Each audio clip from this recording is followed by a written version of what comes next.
here's the thing. Was he jealous that Wallace was choosing another man? Or was he jealous that that young man was choosing Wallace? There's so much emotion mixed up in this. Now, the book's going to go on to describe the evidence of David's own sexual history. Some of it, I feel, is more weighty than others. And you guys, let me know what you think about some of these sources. Now, there have been long rumors of the Duke's bisexuality, which have never been denied. The Duke's biographer, Michael Block, himself gay, insisted that Maitre Bloom, who was the custodian of the Windsors' reputation after their death, never sued if any insinuation appeared in print that he was a homosexual. Anne Seagram, who worked for the Windsors, wrote in her own memoir that the essential point about the Duke's character, his fundamental uncertainty about his sexuality, was his ability to be a heterosexual man. He was fundamentally afraid of women. A similar view was advanced by a psychiatrist interviewed for a Windsor biography, and Dr. Werther believed that the Duke was not a repressed homosexual, but an overt one. He said, "There is no doubt that Wales has a strong feminine identification, and that it is only with great effort that he can think of himself as a man or feel like one." Many of the Windsors' friends were gay. Somerset Maugham and Noel Coward to the Mendells, from the decorator, John Macmullen, to the equestrian, Harvey Ladew, who often acted as the Duchess's escort. "I love your pansies," said one guest, looking at the herbaceous border during a dinner party. "In the garden, or at my table," replied the Duchess. The Duke, however, never appeared comfortable in the company of gay men. "I've always thought that Edward VIII suffered from sexual repression of another nature," wrote Chips Channon in his diary in December 1936. So not repression as far as like, why would he choose Wallace Simpson? You know, she seems cold as a cucumber, but the repression of his desire to actually be with a man. Chips wrote in his diary, "His horror of anything even savoring of homosexuality was exaggerated, especially in a world where it is far from unknown. And at the same time, there are tales, I've heard them all my life, and some I believe to be half true, which reveal him in quite another light. Certainly, too, he has always surrounded himself with extremely attractive men. One knows almost in advance the type of man that he would like. Fruity Metcalf, Dickie Mountbatten, Sefton, Mike Wardle, Bruce Ogilvy, and even these he dropped as they aged." Fruity Metcalf, you say?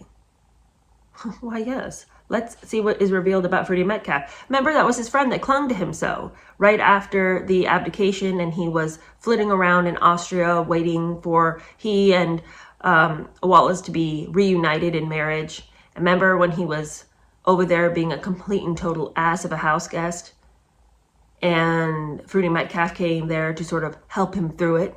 Well, perhaps he was helping him in more ways than we had originally believed. In 2004 updated editions of his biography of Wallace, Charles Higham reveals that Dudley Forwood had told him that Fruity Metcalf was an active homosexual and they had a physical affair with the Prince of Wales, a revelation that he only wanted made public after Forwood's own death. Oh, it's starting to make so much more sense, because didn't you wonder why Fruity was hanging around like that? I was like, man, that is some kind of serious, intense friendship, that he would come to the Duke in his time of need over and over and over like this. I was like, wow, he really must not have had anything to do. Well, he found something to do, all right.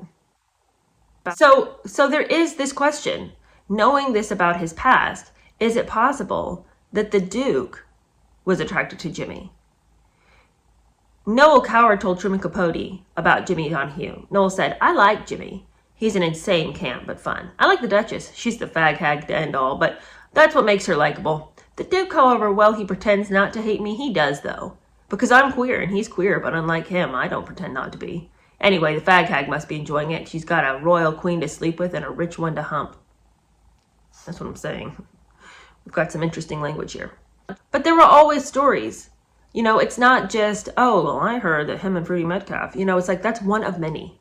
You know, and the book goes on to list about 4 different examples of his behavior and rumors that were swirling around the Duke. One acquaintance said that as a young man, he used to go with boys to Hyde Park, that bit by the barracks, which was a great picking up place for toffs. One day, Prince David came with a friend who approached me on his behalf. They took me to a queer nightclub in 7 Dials, run by Elsa Lancaster's sister. Another story said that the Duke was the honorary president of the Austrian Sports and Shooting Club, which German police files suggested was a cover for homosexual activities. The police report said that one royal member has recently fled Vienna because he was under threat of arrest in charges of homosexuality. And the report went on to say that in connection with this, the police report also charges the Duke of Windsor with bisexuality. Interesting. Then the book goes on to cite several conversations and comments that have been found on gay forums regarding the Duke. I don't know about you. It might just because I'm like extremely old school and I like don't trust the internet even a little bit. For me, getting facts to place in what is an exceptionally researched biography off of a gay forum online in some chat room feels like not worthy of our attention. I could be totally wrong, and I'm not saying that they're not true stories. I mean, I guess we live in a different age in which primary sources are different. I don't know. But, I guess what's the difference between going to this person and interviewing them and them writing something, and you can substantiate that it's a real person that wrote this, but I don't know how you substantiate it. Like, I don't know how you would track that down. So I will go ahead and tell you the next couple of examples that implicate the Duke as having some secret life. But I have to say, I throw a bit of shade at picking up info off of chat rooms on the internet. The book goes on to say that on the gay forum Data Lounge, a couple of elderly posters shared anecdotes. One said, "We had a good family friend here who owned a flower shop in our city.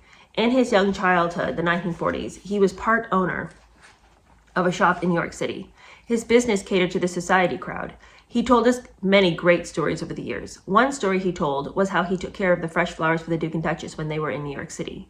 Our friend told us that sometimes he would literally be chased by the Duke while taking care of the flowers in their apartment." So, interesting.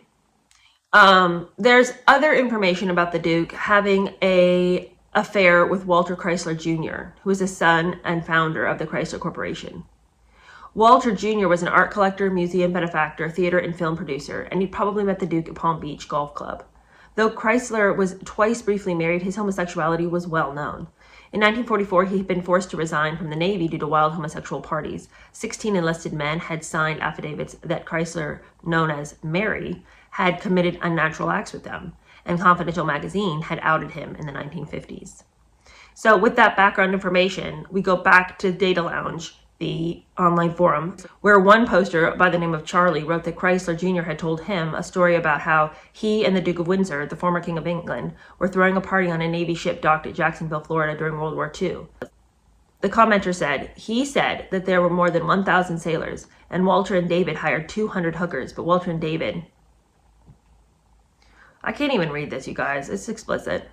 Walter and David performed so much of one activity that their lips were chapped for a week. Gross. You guys, I can't. Chrysler had been based at the Key West Naval Base in Florida between April 1942 and December 1944, and was the subject of an investigation by the Office of Naval Intelligence. Subsequent inquiries revealed that all the investigative files had disappeared.